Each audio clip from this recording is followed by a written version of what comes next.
अस्सलाम वालेकुम नाज़रीन, मेरा नाम अली हैदर है और आपका शुक्रगुजार हूँ कि आपने वीडियो देखने के लिए वक्त निकाला। ईद का दिन यानी ईद मिलादुन नबी का दिन है। ये बहुत बड़ा दिन है हर मुसलमान के लिए। मेरा ख्याल है सबसे बड़ा दिन ये होता है, बहुत बड़ी ईद होती है आज के दिन। और आज के दिन जो कुछ हुआ है वो दिल खराश वाक़या उसने उसने हमें मजबूर कर दिया सोचने पे कि हम आखिर वाकई ही उस अजाब में अभी तक मौजूद हैं कि जिससे निकलने के लिए हमने 70,000 जानें दी थी। नाजरीन, हंगू में और मस्तौंग में धमाका होता है और ईद मिलादुन नबी के जुलूस में धमाका होता है। नाजरीन, धमाके में 60 अफराद शहीद हुए हैं। इनमें उलमाए कराम भी शामिल थे, हमारे मुल्क के उलमाए कराम शामिल थे जो शहीद हुए हैं। जुलूस चल रहा था, ईद मिलादुन नबी का जुलूस निकाला जा रहा था और मुझे हैफ आती है ऐसे लोगों पे, यार ये कौन सा दीन है, ये कौन सा इस्लाम है? ईद मिलादुन नबी से खूबसूरत चीज़ और क्या हो सकती है? ईद मिलादुन नबी के का जश्न मनाने के लिए कोई रैली निकाली गई, कोई जुलूस निकाला गया, कोई तकरीब सजाई गई है, उससे खूबसूरत चीज़ क्या हो सकती है?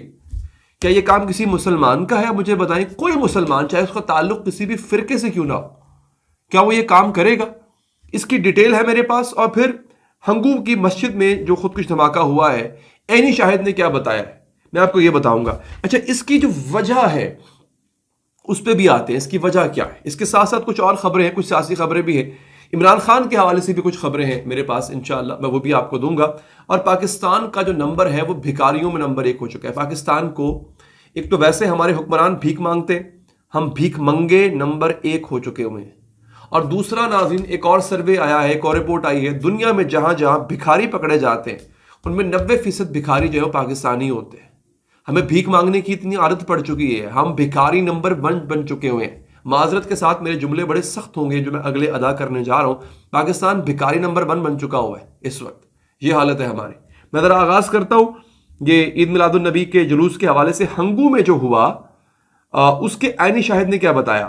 पुलिस के मुताबिक हंगू के अंदर जो मस्जिद में खुदकुश धमाका हुआ है, 2 शिद्दत पसंदों ने थाना दो आबा में अंदर घुसने की कोशिश की।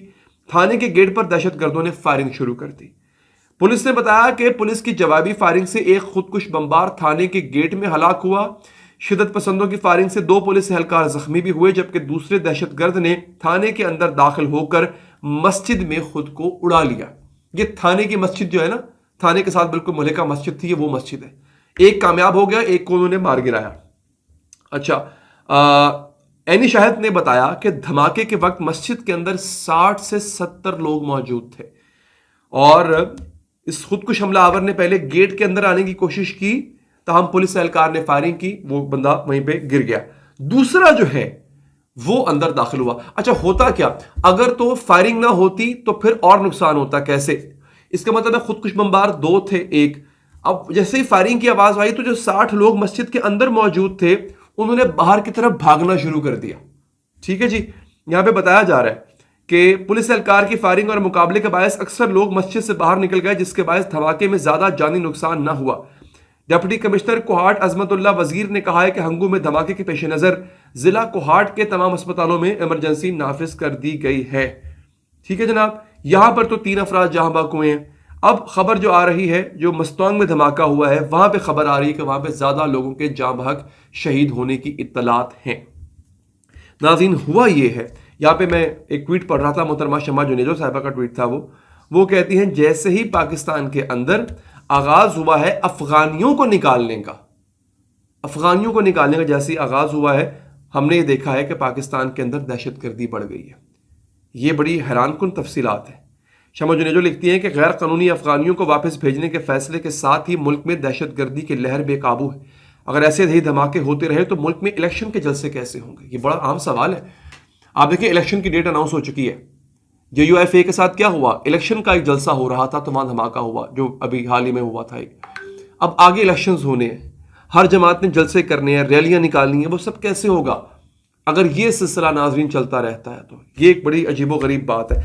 अच्छा, अब देखें, ईद मिलादुन नबी पे एक तो हो रही है दहशतगर्दी और एक हो रही है रियासती जबर। वो रियासती जबर की एक तस्वीर मेरे सामने यहां पे सामने आई है। सियासत.pk को मैं कोट कर रहा हूं नाजरीन, कि साहिवाल में जिले इंतजामिया ने ईद मिलादुन नबी के बैनर्स इमरान खान की तस्वीर होने की वजह से उतार के फेंक दिए। عید میلاد النبی کا بینر لگا ہوا تھا، اس پہ عمران خان کی چھوٹی سی تصویر تھی، یہ بھی نہیں کہ بہت زیادہ بڑی تھی، زیادہ بڑا لکھا ہوا ہے عید میلاد النبی، اتار کے پھینک دیا۔ سرکار کا نام سڑک پہ پڑا ہوا ہے، آپ دیکھ سکتے ہیں اگلے ہی لمحے جب اس کو اتارا گیا ہے، ایک شخص ڈنڈا لے کے کھڑا ہوا ہے اس بینر کو اتارنے کے لیے، اور اگلے ہی لمحے آپ دیکھتے ہیں کہ عید میلاد النبی کا بینر زمین پہ گرا پڑا ہوا ہے، آقا صلی اللہ علیہ وآلہ وسلم کا نام زمین پر پڑا ہوا ہے۔ اب ہم ان دہشت گردوں کو کوسیں جو عید میلاد النبی کی ریلیوں میں جا کے خودکش حملے کر رہے ہیں، ان کو کوسیں یا پھر ان کو کوسیں کہ جو ایک شخص کی دشمنی میں اس بات تک کا لحاظ نہیں رکھ رہے یار کہ یہ اس پہ میرے آقا صلی اللہ علیہ وسلم کا نام لکھا ہوا ہے۔ یہ سیاست.pk کا کلیم ہے کہ ایسا ہوا ہے، اسی کو میں مینو ون رپورٹ کر رہا ہوں، this is yet to be confirmed, یہ بھی مبینہ طور پہ یہ بات ہے، اور اگر ایسا ہے تو بڑی افسوسناک بات ہے، یہ بہت افسوسناک بات ہے ناظرین۔ اب میں آتا ہوں اپنے ٹاپک کے اگلے حصے پہ، وہ جو میں نے بات کی تھی بھکاریوں والی، ناظرین یہ بھی بڑی افسوسناک بات ہے، انسان کیا کہے۔ ایک فیملی کو ملتان ایئرپورٹ پہ پکڑا ہوا ہے، 16 افراد کا خاندان تھا ناظرین، 16 افراد کا خاندان، یہ بھیک منگنا جا رہا تھا عمرے پہ، اور یہ آج کل بہت زیادہ، یہ باقاعدہ سینٹ کی قائمہ کمیٹی میں اس بات کا اعلان کیا گیا کہ پاکستان میں عرب ممالک میں خاص طور پہ UAE اور سعودی عرب میں جو لوگ پکڑے جاتے ہیں بھیک مانگتے ہوئے، ان میں 90% تعداد پاکستانیوں کی ہوتی ہے، اور یہ میرے ساتھ خود ہو چکا ہوا ہے۔ میں اس سال جنوری 2023 میں عمرے پہ گیا تھا اور حرم میں بیٹھا ہوا تھا، حرم میں بیٹھے ہوئے کوئی اتنا پاکستانی بھکاری میرے پاس آیا، خواتین خاص طور پہ، جیب کترے پاکستانی، بھکاری وہاں پہ پاکستان، حرم کے اندر باقاعدہ ان کے ویزے لگتے ہیں، ان کی رہائش گاہیں وہاں پر ہوتی ہیں، ان کو ایجنٹس جو ہے وہ سہولت فراہم کرتے ہیں کہ بھیک مانگتے ہیں، 10 ریال 20 ریال بھیک مانگتے ہیں، یہ ہزاروں ریال کماتے ہیں وہاں سے، پاکستان میں لاکھوں روپے بنتے ہیں یہ میں آپ کو اس کے بتاتا ہوں۔ عمرہ ویزا پہ جاتے ہیں، بدنامی، ہم اتنے بدنام ہو چکے ہیں ان ممالک میں، آپ کی سوچ، آپ کو پتہ ہے دبئی گورنمنٹ نے پاکستان میں البتہ ویزے بند کیے ہوئے ہیں، لوگوں کو ارد گرد شارجہ اجمان وغیرہ سے ویزے لگوانے پڑتے ہیں، اپنے بند کیے ہوئے ہیں ان بھکاریوں کی وجہ سے۔ ہمارے حکمران بھیک مانگتے ہیں، ہم نے بھی یہ فشیواب نہ، ہم بھی بھیک مانگیں گے جا کے، کوئی غیرت شرم نہیں ہے ہمارے اندر؟ یہ پاکستانیوں کے اندر غیرت نام کی ذرا چیز نہیں رہے گی؟ یہاں پہ بھیک مانگ رہے ہوں گے اچھی خاصی فیملی کے لوگ، میں نے دیکھا تھا اچھی خاصی فیملی کی عورتیں وہاں پہ بھیک مانگ رہی تھی، ان کو پاکستانی نظر آتا تھا، وہ بھیک مانگنے آ جاتی تھی پاکستانی سے، 10 ریال دے دو۔ میں نے تو کیا کیا، میں نے ایک ٹرک کیا، میں نے نا ایسے ایکٹ کرنا شروع کر دیا جیسے مجھے اردو آتی نہیں ہے، میرے پاس کوئی عورت آتی تھی نا، بھائی 10 ریال دے دو، sorry can't understand you, sorry I can't understand you, میں یہ کرتا تھا۔ شرم آتی یار ان کو دیکھ کے۔ مجھے وہاں پہ مقامی لوگوں نے بتایا کہ جیب کترے جو ہیں وہ پاکستانی ہیں وہاں پہ، کسی ایک شعبے میں تو نام بنا لو اپنا، چلو حکمران تو کرپٹ تھے ہی تھے، ہم عوام بھی اتنی ہی کرپٹ ہے، اسی لیے یہ حکمران ہم پہ آ کے مسلط ہو جاتے ہیں۔ غیرت نام کی چیز ہم میں بھی نہیں ہے، سیلف اسٹیم کیا ہوتی ہے وی ڈو ناٹ نو، یہ حالت ہو چکی ہے۔ پھر ہم کہہ رہے ہوتے ہیں اچھا انڈیا ہم سے آگے نکل گیا، وہ نکلے گا بھائی، وہاں پہ سکلڈ لوگ پیدا ہو رہے ہیں، ہم یہاں سے بھکاری بھر بھر کے بھیج رہے ہیں، اور وہ گوگل کے CEOs بھر بھر کے بھیج رہے ہیں یہاں سے، وہ سکلڈ لوگ بھیج رہے ہیں یہاں سے، ہمارے پاس صرف بھکاری پیدا ہو رہے ہیں۔ میں نے ایک رپورٹ بتائی تھی ہمارے ہاں جو لٹریسی ریٹ کا حال ہے، انشاءاللہ اس میں بہت جلد ویلاگ لے کر آ رہا ہوں۔